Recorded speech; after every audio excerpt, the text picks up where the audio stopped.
Olá pessoal, estamos começando o nosso programa Resenha de Mercado. Meu nome é João Fernando, sou gestor de negócios e a partir deste momento vou passar para vocês aí todas as informações que têm feito preço no nosso mercado financeiro e no nosso mercado corporativo para você. Seja muito bem-vindo a mais um programa Resenha de Mercado. Pessoal, nossos recadinhos paroquiais de sempre aqui para vocês. Não esqueçam de seguir aí as redes sociais da rádio.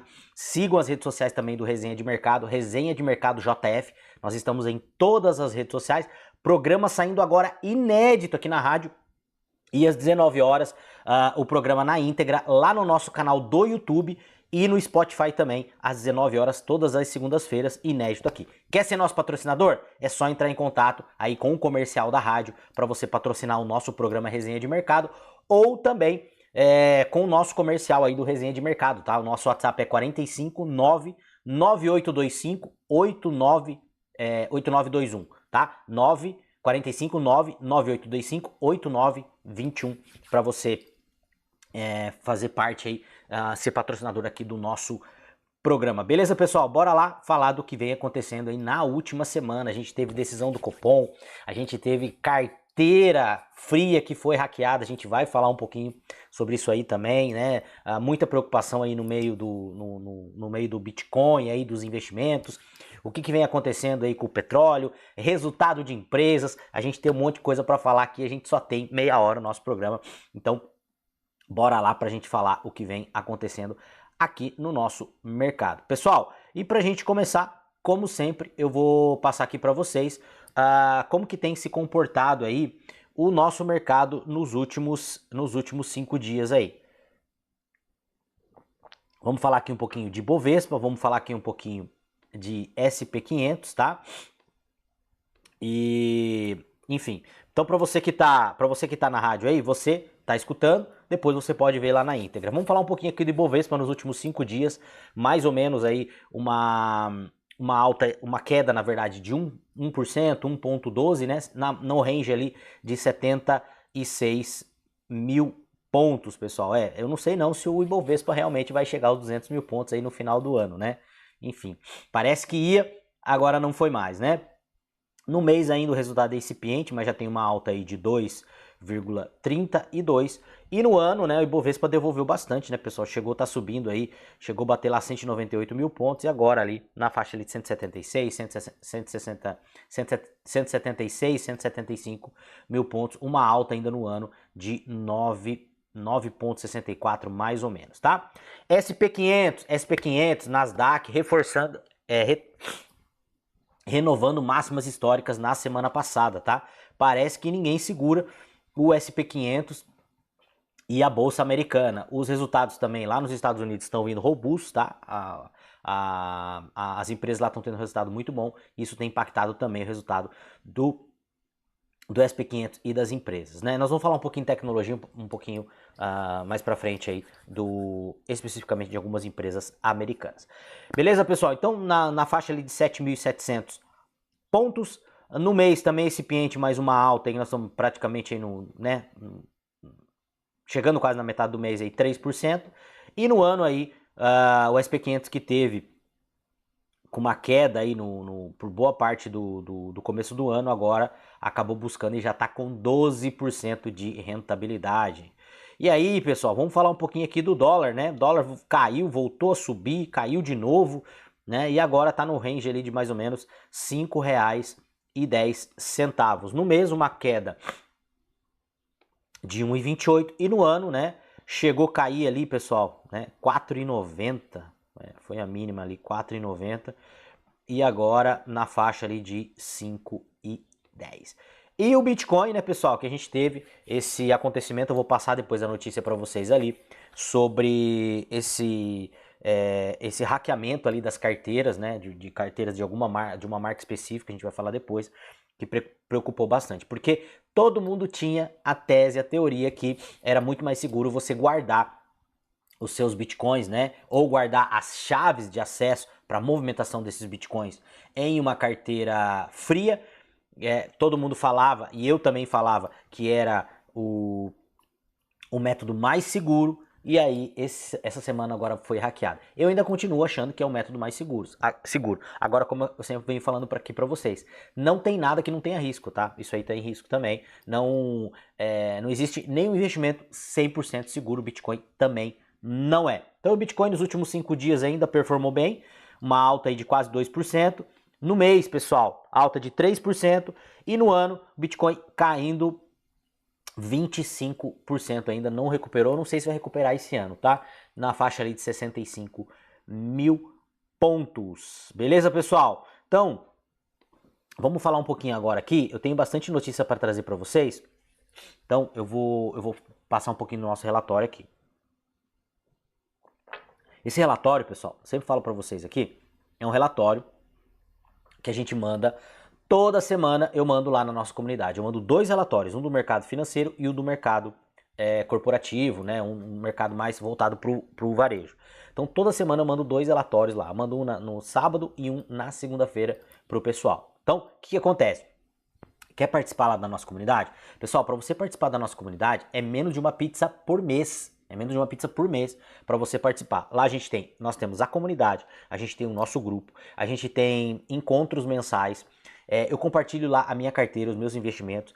E lá também, pessoal, a gente tem a academia, onde tem aulas voltadas para investidor, para você aprender como investir no mercado financeiro com uma mentalidade de sócio, tá? Eu não vou ensinar nada para vocês lá em relação ao que você tem que comprar, o que você não tem que comprar. Eu vou mostrar para vocês a minha trajetória, por onde que eu trilhei, os mecanismos que eu utilizo, e aí você vai decidir aonde que você vai investir. Ou se você quiser ter, né, um gestor para fazer cuidar dessa parte do teu patrimônio também, não tem problema nenhum. Agora é muito importante. Não adianta você simplesmente pegar e delegar para o gestor e não saber o que ele está fazendo. Você precisa saber o que ele está fazendo, tá bom? Vamos lá, pessoal. Então a gente teve a decisão do cupom, que acabou baixando a Selic aí em 0,24 nos últimos meses aí. E aí, pessoal, olha só que interessante, tá? Quais são as empresas beneficiadas?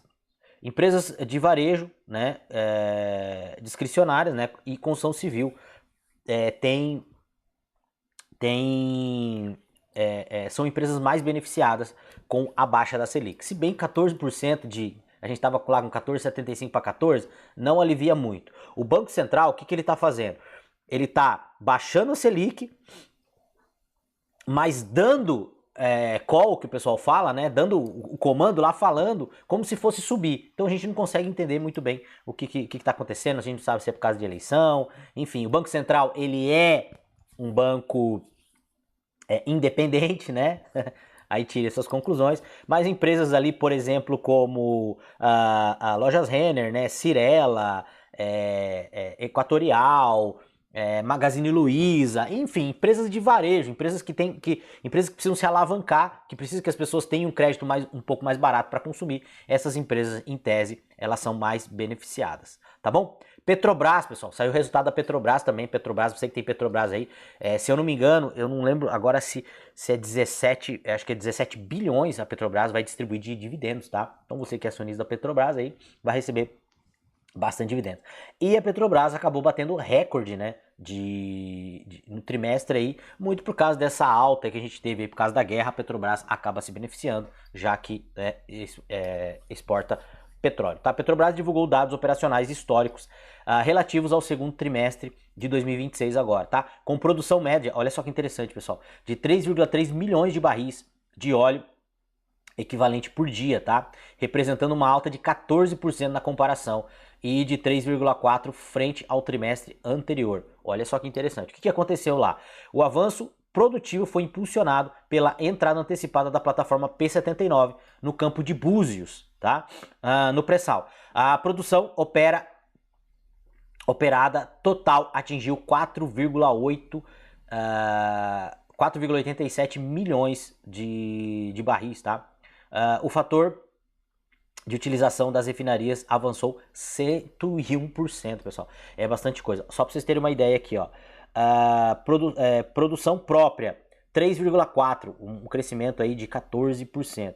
Produção operada total, recorde também, 4,87 milhões, tá? Utilização de refinarias, 102% da capacidade. Exportação de petróleo bruto. Gente, olha isso aqui. 40%. Será que tá certo isso aqui? 40% de crescimento. Projeção de EBITDA, consenso. 18 a 19 bilhões de reais, tá? Estimativa de dividendos, aqui está de 25 a 3, de 2,5 a 3,5 bilhões, mas parece que foi anunciado ali se eu não me engano, 1,7 bilhões, eu falei 17, não, 1,7 bilhões de reais, tá bom? Resultado do Unibanco, você que do Itaú Unibanco, Itaú Unibanco, né? Você que tem o Itaú aí na tua carteira, então a gente teve o resultado do Itaú também, tá? O Itaú Unibanco apresentou seus resultados operacionais agora no segundo trimestre de 2026, reportando lucro recorrente gerencial acumulado de 46 bilhões. Pessoal, o lugar no mundo onde o banco mais ganha dinheiro no planeta é no Brasil, tá? Ao mesmo tempo em que a administração sinalizou um tom defensivo e o ritmo de expansão das receitas financeiras no segundo trimestre. Vamos lá, o valor de mercado da instituição situou-se em 416 bilhões, tá? Apesar da sólida rentabilidade, o ROI superior a 20, o banco procedeu com um ajuste moderado e as suas projeções, os guides, ou seja, as suas projeções de ganhos para os próximos trimestres. E aí, pessoal, se eu não estou falando besteira aqui, até depois pesquise aí, mas não existe banco no planeta que tenha ROI de 20%, é só no Brasil, tá? Eu acho que o Bradesco Santander e Itaú deve ter, né? O Nubank também. Vamos lá. O que aconteceu? O valor do mercado da instituição, tá? A gente já falou disso aí. Por que aconteceu? O cenário de juros básico de 14% agora, e inadimplência ainda presente nos setores específicos, levou a gestão executiva a priorizar preservação da qualidade do balanço em detrimento do crescimento acelerado. Ou seja, o banco, quando a gente está com viés de inadimplência, o que o banco precisa fazer? Ele tem que ser mais conservador na hora de emprestar o dinheiro. E aí, com que o banco ganha dinheiro? Emprestando dinheiro. Então, quanto menos dinheiro ele empresta, menos ele vai crescer. Então, o banco ele tem que estar sempre balanceando aquilo aí. Salvaguarda, né, pessoal? Acho que eu falei no programa passado aqui o resultado que a gente teve do Santander, que foi um resultado aí que teve uma retração, se eu não me engano, eu não sei se foi no ROI, mas ele teve uma retração ali, eu acho que não sei se foi na margem líquida, o que foi, uma retração de 17%. Por causa da inadimplência. Tá? Banco, o Bradesco, tá? Continua aí com os seus desafios também. O banco também reportou um lucro líquido recorde, pessoal, 7 bilhões, tá? Para o segundo trimestre, representando um crescimento de 16% na comparação. E as ações acabaram recuando ali logo depois do resultado. Um resultado muito bom do Bradesco também. O mercado estava muito apreensivo por causa do resultado do Santander, mas o Bradesco e o Itaú tiveram um bom resultado. Então você que é acionista desses dois bancos, e aí tem um outro caso também lá do Santander que falou que provavelmente vai fechar o capital aqui no Brasil. Só lembrando, tá, pessoal, não é recomendação de nada. Eu tenho ação do Itaú e eu tenho ação do Bradesco. Aliás, são as minhas duas maiores posições aqui no país. Mesmo porque eu já falei em outros programas para você, eu vejo que o que dá mais dinheiro no Brasil hoje, da forma que o país é banco. Então, a minha maior exposição hoje é banco, não é recomendação, tá? Pagam bem dividendos, são empresas que continuam crescendo. O mercado, com juro alto, com juro baixo, o banco está sempre rentabilizando. O banco ele acaba sendo ele acaba sendo sócio de quase todo mundo. Se você for parar para pensar, o banco ele é sócio da maioria das empresas no Brasil. Por quê? Porque ele está aportando capital lá. Ele está colocando capital que às vezes não é dele para os outros trabalharem e ele ainda fica com uma parte dessa rentabilidade. Então assim, é genial e é fantástico o case dos bancos aqui. Se é justo ou se não é justo, isso não é o caso. O viés nosso de investidor é ganhar dinheiro. Tá? Então a receita líquida recorrente foi de 7 bilhões, uma alta de 16%. A cotação acabou fechando com queda de 1,5%. E o ponto de atenção tá elevação na formação do NPL ali. Pessoal, deixa eu falar uma coisa para vocês aqui. Acho que eu falei no programa passado e muita gente veio perguntar assim, mas viu, por que quando o banco solta balanço, Às vezes a empresa solta o balanço lá, o resultado foi muito melhor do que esperado e a ação cai. Pessoal, isso muitas vezes acontece, não é sempre, não é só por causa disso, mas muitas vezes acontece, por quê? Porque tem muita gente ali que está fazendo o swing trade. O que é o swing trade? O cara ele está investindo, mas não para uma posição de longuíssimo prazo. Ele fica ali 2, 3 anos, 6 meses, 3 meses na posição e conforme a ação vai andando, conforme vai saindo os resultados das ações, ele vai movimentando a carteira dele. Eu não gosto disso, tá? Eu não gosto disso. Eu prefiro, quando eu invisto numa empresa, eu só saio dessa empresa se a tese dela realmente não tá, a tese dela não tá mais viável. Eu não acredito mais na tese dela, senão eu não saio. Porque eu acho que eu falei isso no programa passado, não lembro, pessoal, vou repetir. Qual que é a lógica aqui de você investir numa empresa? Você está investindo numa empresa para longo prazo. Por exemplo, você montou lá uma empresa e essa empresa começou a dar muito lucro. Aí, primeiro ano dá muito lucro, no terceiro ano ela deu um lucro assim, dobrou o tamanho. Você já viu algum empresário pensar assim, nossa, acho que a minha empresa está dando muito lucro. Eu acho que eu vou vender uma parte dela. Você já viu um dono fazendo isso? Às vezes ele até vende uma parte, mas para ele continuar crescendo. Ele não vende uma parte porque cresceu. Então, quando você está investindo no longo prazo, por exemplo, num banco desse, eu estou investindo para longo prazo, uma mentalidade de dono. Aí se a ação cresceu, por que eu vou vender? Ah, eu vou realizar porque está muito acima. Mas se ela tem perspectiva de crescer ainda, por que eu vou vender? Se a empresa fosse minha, eu não venderia. Se eu fosse só de uma outra empresa que eu não fosse operador, eu não venderia. Então essa é a mentalidade que eu tenho do negócio. Então eu não gosto de girar carteira. Eu troco pouquíssimas vezes na minha vida, eu vendi ação e foi quando realmente eu não acreditava mais na tese. Aí eu falei, não, agora eu vou trocar, não quero mais essa ação porque eu não acredito mais na tese. Porque senão, no meu ver, não tem lógica você fazer isso. Ah, mas a empresa já cresceu demais, tem que realizar um pouco. Mas se a empresa já cresceu demais e ela tem potencial de crescer, eu vou continuar na empresa, eu vou sair para quê? A não ser que esse ganho não seja mais recorrente. Uma hora você vai perder esse ganho e você tá vendo lá na frente que vai bater no teto. Então as coisas que muitas vezes acontecem e não tem muita lógica, tá? Vamos lá, vamos falar aqui o setor financeiro americano. Vamos lá. Apple, vamos falar da Apple, que queda abrupta nas ações da Apple, tá? Por gargalo de cadeia de suprimentos. Vamos lá, o que aconteceu? As ações da Apple despencaram quase 10% na primeira semana, agora de agosto de 2026. Você tem ação da Apple aí? Negociadas a mais ou menos 301 dólares, tá? Aproximadamente 500 bilhões de valor de mercado em uma única sessão. Ela perdeu 500 bilhões, tá? Isso aí, pessoal, é relativo, tá? Porque ela não perdeu, deve ser valor de mercado. É igual quando fala, o Elon Musk, ele é trilionário, ele tem 1 trilhão. Não, ele não tem 1 trilhão, ele não consegue. Se ele vender tudo que ele tem, ele não vai conseguir realizar 1 trilhão. Ele tem 1 trilhão em tese, tá? Ele não tem, tem nas empresas dele. Ah, mas é só ele vender e ele vai pegar 1 trilhão. Ele não consegue, porque ele não consegue vender todas as empresas de uma vez. Se ele começar a vender, as empresas vão começar a desvalorizar. Então, vai chegar uma hora ali que já não vai compensar a vender, tá bom? Vamos lá. Apesar de reportar receita trimestral recorde também, a Apple, né? A empresa emitiu uma projeção de guidance decepcionante para o trimestre encerrado em setembro, estimando um crescimento de receita de apenas 9%. Gente, 9% para a Apple é ruim. Você vê a discrepância dos Estados Unidos para o Brasil, né? Ante um consenso de 12%, ou seja, o mercado esperava 12%, mas ela falou que vai crescer ali de 9% a 11%.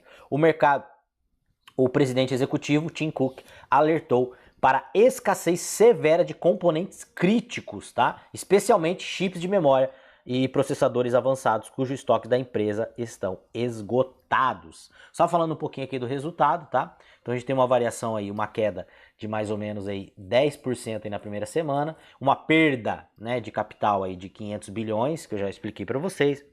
E a receita do trimestre, a projetada era 12, eles estão projetando agora, o mercado projetava 12, o presidente da empresa, o Tim Cook, ele deu um guidance de 9 a 11%, tá? E o consenso aí é por causa da desaceleração. Pessoal, deixa eu mostrar para vocês agora aqui o nosso outro relatório, que é o relatório do varejo. Eu vou passar rapidinho aqui para vocês poderem olhar o nosso relatório, tá?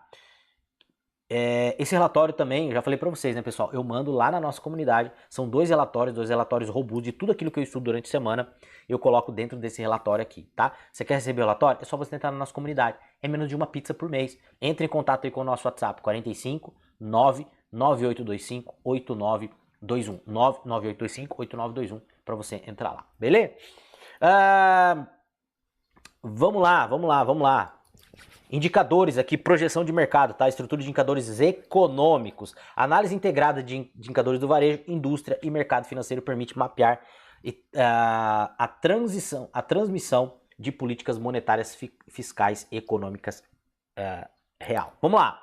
Movimentação financeira Dia dos Pais, tá? A métrica, pessoal, olha só que interessante. O esperado aí é 8,2 bilhões de reais no Dia dos Pais, tá?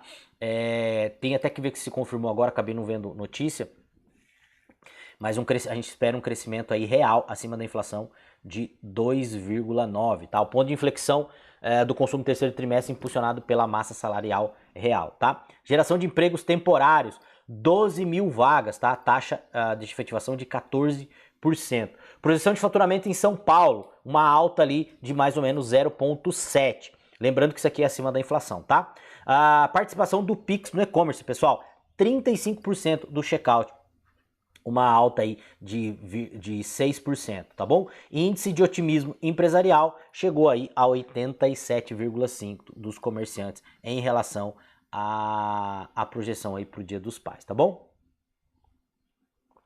Vamos falar aqui um pouquinho da indústria. Olha só que interessante essas notícias aqui, tá bom?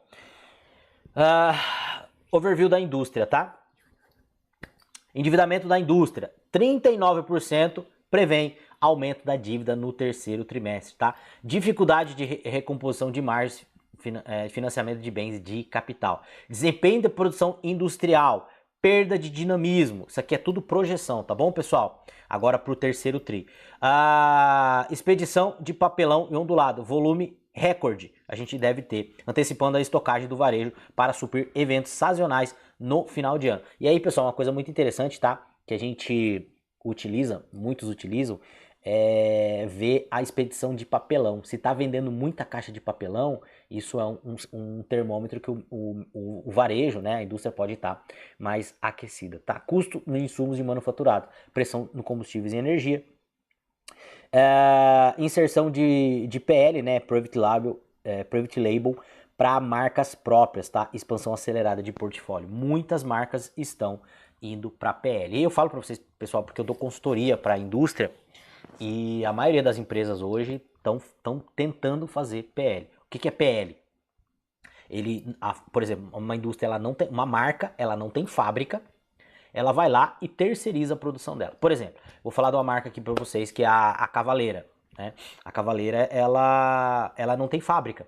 Ela não tem fábrica. Ela licencia as marcas, os segmentos. Então, ela tem vários segmentos hoje, e aí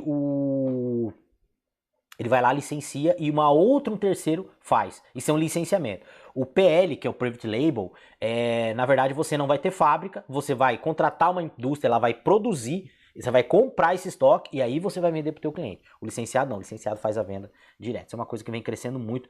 Lá fora do Brasil já é difundida, aqui também já está funcionando há bastante tempo. Vamos lá, vamos falar um pouquinho de confecção e moda aqui, pessoal. Projeção do outono 26, tá? A projeção aí do mercado é um faturamento de 63 bilhões de reais, com uma alta ali de 4,2 versus o ano passado, tá? Alta aqui acima da inflação. O volume ali de mais ou menos 1,8 bilhão de peças, uma alta de 0,65 em relação ao ano passado, tá bom? Pessoal, vamos lá, deixa eu voltar aqui agora para as nossas notícias. Eu não queria ter passado, mas eu sempre passo do horário, né? E aí isso aqui acaba me prejudicando, porque falta tempo para falar com vocês. Vamos lá, vamos para as notícias? Cupom corta a Selic em 0,25. Pessoal, então o que aconteceu? Agora o Copom, na semana passada, fez a reunião, foi decidido que a Selic seria cortada em 0,25. Então nós temos hoje uma Selic de 14%. E aí, eu quero mostrar aqui para vocês, pessoal, não sei se vocês conseguem ver aí, deixa eu arrumar aqui, ó, quem tiver lá quem tiver na rádio não vai conseguir ver, mas depois, quem tiver lá no nosso, você olhar lá no YouTube, você vai poder ver isso aqui. Olha só que interessante, pessoal. Olha só esse quadro aqui. Então esse quadro está mostrando aqui, vou mostrar aqui para vocês, a nossa taxa Selic em cada governo. Então lá em 2006, tá? Em 2006, quando o governo era o Lula, olha só que interessante, a taxa Selic chegou a bater 17%. 17% a taxa Selic. Tá? Aí ele foi caindo, lá no governo Dilma voltou a subir 14,25%. No governo Bolsonaro foi a menor taxa histórica, chegou ali a 2%, não era sustentável também, tá? E aí o que aconteceu? Começou a subir, né?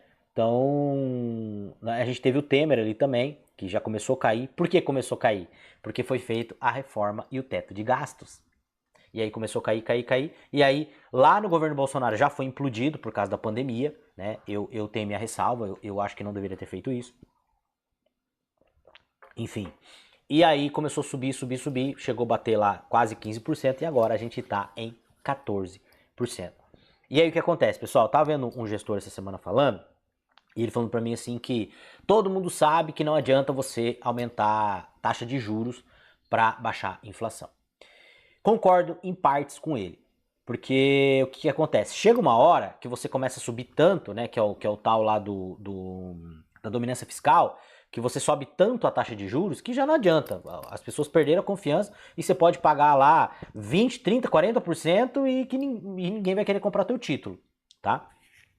Só que o que acontece? Quando você aumenta a taxa de juros, né, e quando você abaixa ela, sim, em certo ponto funciona. Por quê? Porque você está sinalizando uma coisa para o mercado. E o mercado está sempre trabalhando com humor futuro. Então, quando você está baixando, é a mesma coisa dele falar assim, não, o que o presidente do Fed fala não influencia na taxa de juros dos investimentos. Lógico que influencia, porque dependendo do que ele vai falar, o mercado vai se movimentar.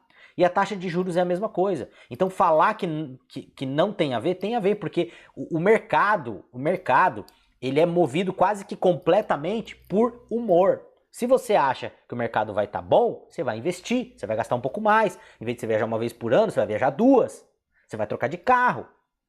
Se você acha que as coisas vão ficar ruins, você vai viajar uma, você não vai viajar duas, você não vai trocar de carro.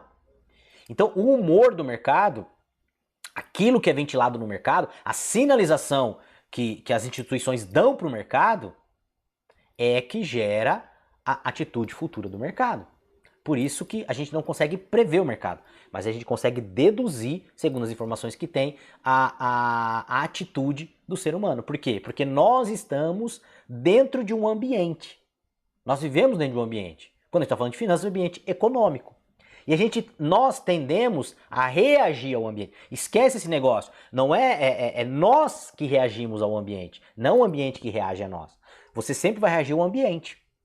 Tem várias e várias pesquisas aí. Então o que acontece, pessoal? Muitas vezes, na maioria das vezes, ou todas as vezes, você consegue ver para onde que o mercado está indo, tá bom? Eu vou passar a notícia rapidinho aqui que nós estamos chegando no final. Outra notícia bem interessante da Forbes aqui, olha só que interessante isso aqui. Aumento de salário home office ou redução da jornada. O que o profissional prioriza em 2026. E aí para você que defende a escala 6x1, tá? Isso aqui foi feita uma pesquisa pela Forbes, mostrando que as pessoas estão muito mais preocupadas com o ganho do que ficar em casa. As pessoas até querem trabalhar mais se elas ganharem mais. Então o problema nosso aqui não é a escala 6x1. O problema nosso aqui é a escravidão de 5 meses do nosso trabalho que vai para pagar imposto, tá?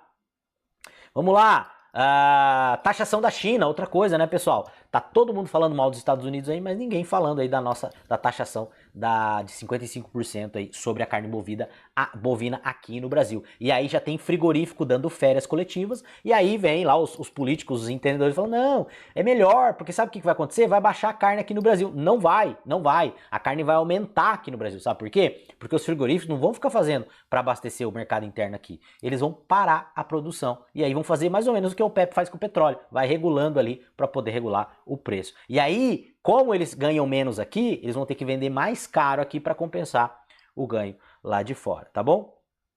CEO da Multiplan diz que a insegurança pesa mais que a inflação e tira até 20% das vendas à noite. Pessoal, insegurança, a coisa mais prejudicial que existe no Brasil hoje é a nossa insegurança jurídica. O maior custo nosso é a insegurança jurídica. Entra lá no nosso Instagram lá, olha lá as postagens que eu fiz esses dias, de um cara achando lindo ele ser mal pagador. Então aqui no Brasil, a gente privilegia o mal pagador, tá bom? E pra gente terminar aqui, pessoal, chegando no final do nosso programa, faltou algumas notícias aqui, eu queria falar com vocês do nosso grande Armínio Fraga, que foi presidente do Banco Central, um dos grandes especialistas aqui do nosso país, né, que encerrou o seu fundo de multimercado. Eu não sei se vocês sabem, mas os fundos de multimercado têm sofrido pra caramba aqui no Brasil, acho que nunca sofreram como estão sofrendo hoje, e ele acabou extinguindo o seu fundo. Por quê? Porque o fundo multimercado, ele acaba competindo com a Selic, só que o fundo multimercado, ele tem um custo maior para você estar dentro dele e o risco dele é maior. O que acontece? Eles estão se ferrando por causa da Selic. E aí, esse senhor aqui foi aquele senhor que disse que votou no presidente porque teve um sonho em que o presidente falava que ele ia fazer um bom governo. E aí um cara que é economista, né? Eu acredito que é economista, não sei se é, mas eu acredito que seja economista, foi presidente do Banco Central, é um cara que geria um fundo, acreditou num sonho. Olha só que interessante. Por isso que eu falo para vocês, pessoal, eu prefiro muito mais a economia de um pipoqueiro que tá na rua, de um vendedor de jornal que tá na rua, não desmerecendo, aliás, enaltecendo esses caras, porque esses caras entendem muito mais de economia, muito mais de negócio do que essas pessoas que estão lá no escritório, lá em Brasília, ditando o que a gente tem que fazer aqui. Eu acredito muito mais nesses caras. Aprendi muito mais lá no varejo, conversando com esses caras, conversando com o tio da carrocinha, conversando com o pessoal da loja de confecção, da loja de bijuteria, da loja de calçado, da loja do Paraguaizinho, do que com essas pessoas aqui, ó. Essas pessoas aqui. E aí, esses caras que ficam falando pra você apostar só aqui no Brasil, tá? A maioria do patrimônio deles tá lá fora. Qualquer dor de barriga que tiver aqui, eles já têm dupla cidadania, eles já têm casa em vários lugares do mundo, e aí fica falando pra você acreditar só aqui no Brasil. E eu não tô falando que não é pra acreditar no Brasil, a gente sempre tem que acreditar no nosso país. Mas, como investidor, a gente tem que diversificar os nossos investimentos e o nosso patrimônio, porque senão a gente tem uma grande chance de perder tudo aquilo que a gente lutou tanto para conquistar. E se você quiser saber como que você faz isso, entra lá na nossa comunidade. Nosso WhatsApp é 459-9825-8921 para você entrar na nossa comunidade, menos de uma pizza por mês, tá bom? Quer ser nosso patrocinador? Entre em contato aqui com a rádio também ou com o comercial do Resenha de Mercado. Beleza, pessoal? Vejo vocês aí. Não esquece de seguir as nossas redes sociais. Eu vejo vocês aí na próxima semana. Um grande abraço, recebendo abençoada e valeu!